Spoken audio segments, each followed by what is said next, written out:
Hi friends, இன்றைக்கி நம்ம இந்த வீடியோவில் என்ன பார்க்க போகிறோன்னா விரால் மீன் குழம்பு எப்படி வைக்கலான்னு பார்த்துடலாம். அதற்கு தேவையான பொருட்கள்லாம் இங்கே வச்சுருக்கேன். அது என்னென்னு பார்த்துடலாமா? வாங்க பார்க்கலாம். பாருங்கள், இதுக்கு தேவையான இந்த விரால் மீன் எடுத்து வச்சுருக்கேன். இது வந்து எங்கள் ஊர் வயக்காட்டில் வந்து பிடிச்சது. என் ஹஸ்பண்ட் வந்து பிடிச்சிட்டு வந்தாங்க. இது ரொம்ப வளவளப்பு தன்மையாக இருக்கும். இதை வந்து நாங்களே வீட்டில் அரிஞ்சு நல்லா உப்பு போட்டு உப்பு மஞ்சத்தூள் போட்டு நல்லா உரசி கழுவுனேன். இப்போ பாருங்கள் எவ்வளோ அழகாக இருக்குன்னு. மீன் வந்து நல்லா பளபளன்னு ஆயிடுச்சு. இந்த மாதிரி தான் இந்த மீனை கழுவி வச்சுக்கணும், இல்லைனா குழகுழப்பு தன்மையாக ஒரு மாதிரி இருக்கும், நல்லா இருக்காது. இது வந்து கொஞ்சம் பெரிய பீஸாக இருக்கிறனால ஒரு 4 பீஸ் மட்டும் போதும் எங்களுக்கு அப்படின்னு சொல்லிட்டு, எனக்கு 3 பேருக்குன்னு சொல்லிட்டு எடுத்துக்கிட்டேன். அப்புறம் தாளிக்கிறதுக்கு கடுகு, வெந்தயம், பெருஞ்சீரகம் எடுத்திருக்கேன்.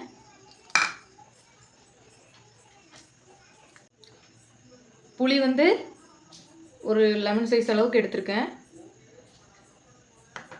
அப்புறம் சின்ன வெங்காயம் கொஞ்சம் எடுத்திருக்கேன், கொஞ்சம் அரைக்கிறதுக்கும் வச்சுருக்கேன்.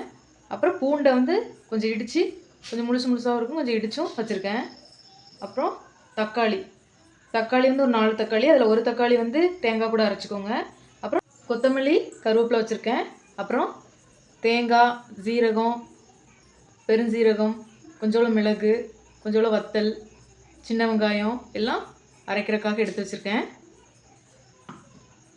மசாலாத்தூள் என்னென்ன எடுத்துருக்கோன்னு பார்த்தீங்கன்னா, கொஞ்சோளம் குழம்பு மிளகாய் தூள் வந்து ஒரு 3 டேபிள் ஸ்பூன் எடுத்திருக்கேன். மல்லித்தூள் 1 டேபிள் ஸ்பூன் எடுத்திருக்கேன். மஞ்சத்தூள் 1/2 டேபிள் ஸ்பூன் எடுத்திருக்கேன். இப்போது மீன் குழம்பு வைக்கிறதுக்கு முன்னாடி நம்ம இந்த தேங்காவை அரைச்சிக்கலாம். இதை நல்லா மையாக அரைக்கணும். இப்போது இந்த தேங்காவில் இப்படி மையாக நல்லா அரைச்சி எடுத்துக்கிட்டாச்சு. அது கூட ஒரு தக்காளி சேர்க்கணும்னு சொன்னேன் இல்லையா, தக்காளியும் சேர்த்து அரைச்சி எடுத்து வச்சாச்சு. இப்போது வாங்க நம்ம விரால் மீன் குழம்பு எப்படி பண்ணலான்னு பார்த்துடலாம். வச்சுட்டு நம்ம குழம்பு வைக்கிற பாத்திரத்தை இதில் வச்சிடலாம். இப்போ கடாய் சூடானதும் எண்ணெய் ஊற்றிக்கோங்க. எண்ணெய் ஊற்றிட்டு எண்ணெய் நல்லா காஞ்சதுக்கப்புறம் கடுகு போட்டுக்கோங்க. கடுகு, வெந்தயம், அந்த பெருஞ்சீரகம்லாம் இருந்துச்சு இல்லையா, அதை ஆட் பண்ணிக்கோங்க. இப்போது கடுகு, வெந்தயம், பெருஞ்சீரகம் நல்லா பொரிஞ்சதும் நம்ம பூண்டை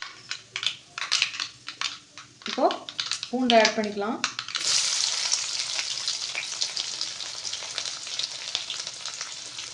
நீங்கள் நல்லெண்ணெய் ஊற்றி தாளிக்கிறதா இருந்தாலும் தாளிச்சுக்கோங்க. இது நல்லெண்ணெய் இல்லை, அதனால் நான் சாதாரண ரீஃபைண்ட் ஆயிலே ஊற்றிக்கிட்டேன்.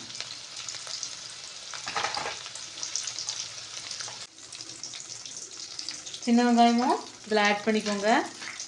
பூண்டு நல்லா ஓரளவுக்கு நல்லா வதங்கினதும்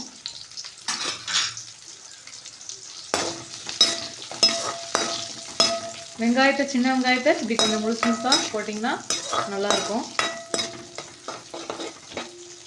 வெங்காயம் வந்து நல்லா பொன்னிறமாக வதங்கட்டும்.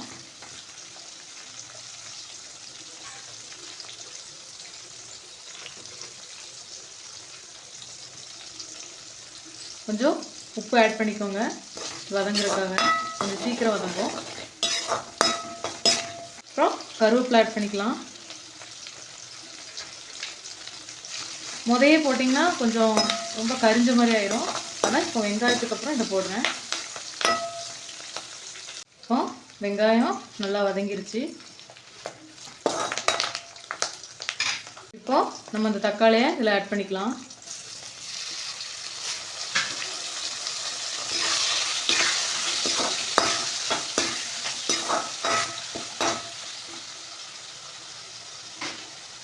தக்காளி வந்து நல்லா மையாக வதங்கணும் அப்படின்னு இல்லை, ஓரளவுக்கு நல்லா வதங்கினா போதும்.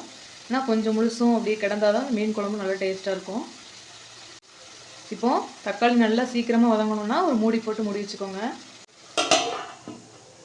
இப்போ பாருங்கள், தக்காளி வந்து நல்லா மசிய வெந்துருச்சு. நீங்கள் இப்படி மூடி போட்டு மூடி வச்சிங்கன்னா தக்காளி நல்லா மையாக வெந்துடும். பாருங்கள், நம்ம லேசானதுனாலே நல்லா வதங்கிருச்சு. பார்த்தீங்களா எவ்வளோ அழகாக வதங்கிருச்சுன்னு.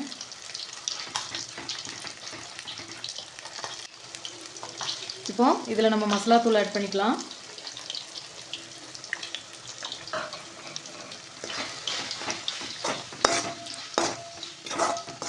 மசாலாத்தூள் வந்து நல்லா கலர் மாறணும், இல்லைன்னா பச்சை வாசம் அடிக்கும். நல்லா ஓரளவுக்கு கலர் மாறணும். ஒரு 3 நிமிஷம் 2 நிமிஷம் வதக்கினா போதும், இல்லைன்னா அப்புறம் அடியில் பிடிச்சிடும். இப்போ மசாலா நல்லா கலர் மாறிடுச்சு. இப்போது புளி தண்ணியை இதில் ஆட் பண்ணிக்கலாம்.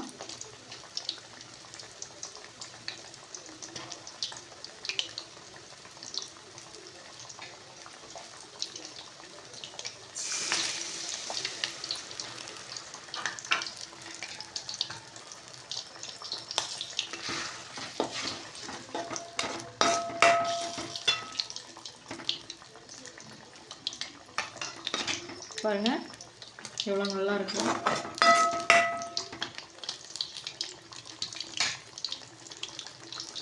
இப்போ இது ஓரளவுக்கு கொதிக்கட்டும். நம்ம அரைச்சி வச்சிருக்க தேங்காய் விழுது பேஸ்ட்டை வந்து ஒரு 2 நிமிஷம் ஆனோடனே சேர்த்துக்கலாம். இப்போ அரைச்ச தேங்காய் விழுது பேஸ்ட்டு இதில் ஆட் பண்ணிக்கலாம். மிக்ஸி ஜாரில் தண்ணியும் கலந்து இது கூட ஆட் பண்ணிக்கலாம். தேவையான அளவு இதில் தண்ணியும் ஆட் பண்ணிக்கோங்க. நீங்கள் சில பேருக்கு தண்ணியாக இருந்தால் பிடிக்கும், சில பேருக்கு கட்டியாக இருந்தால் தான் பிடிக்கும் குழம்பு. உங்களுக்கு எப்படி தேவையோ அது மாதிரி தண்ணி ஊற்றிக்கோங்க. இப்போது இது நல்லா கொதித்து வந்ததுக்கப்புறம் ஒரு மூடி போட்டு மூடிட்டு சிம்மில் வச்சிடணும். நம்ம சிம்லேயே வச்சு வற்ற விட்டோம்னா தான் குழம்பு நல்லா ருசி கொடுக்கும்.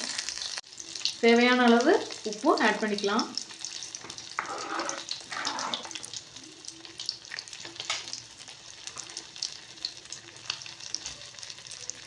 இதில் பச்சை மிளகாவையும் ஆட் பண்ணிக்கலாம். 2 பச்சை மிளகாய் கீறி வச்சுருக்கேன், அதை இதில் ஆட் பண்ணிக்கலாம். இப்போது இது நல்லா கொதிச்சு வரட்டும், அப்புறம் மூடி போட்டு மூடிக்கலாம். இப்போ குழம்பு நல்லா கொதிச்சிருச்சு. இப்போ இதை மூடி போட்டு மூடிக்கலாம். ஒரு 5 நிமிஷம் இந்த மாதிரி கொதிக்க விட்டு அதுக்கப்புறம் சிம்மில் வச்சுருங்க. சிம்மில் வச்சுட்டு அதுக்கப்புறம் கொஞ்ச நேரம் கழித்து மீனை வந்து இதில் ஆட் பண்ணிக்கலாம்.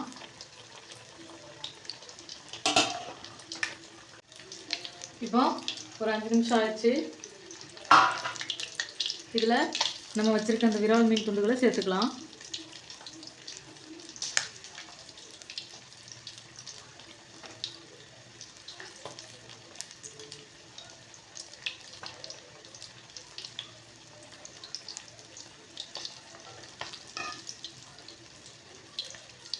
இப்போது மீனெல்லாம் சேர்த்ததுக்கப்புறம் ஒரு மூடி போட்டு மூடி வச்சிடலாம்.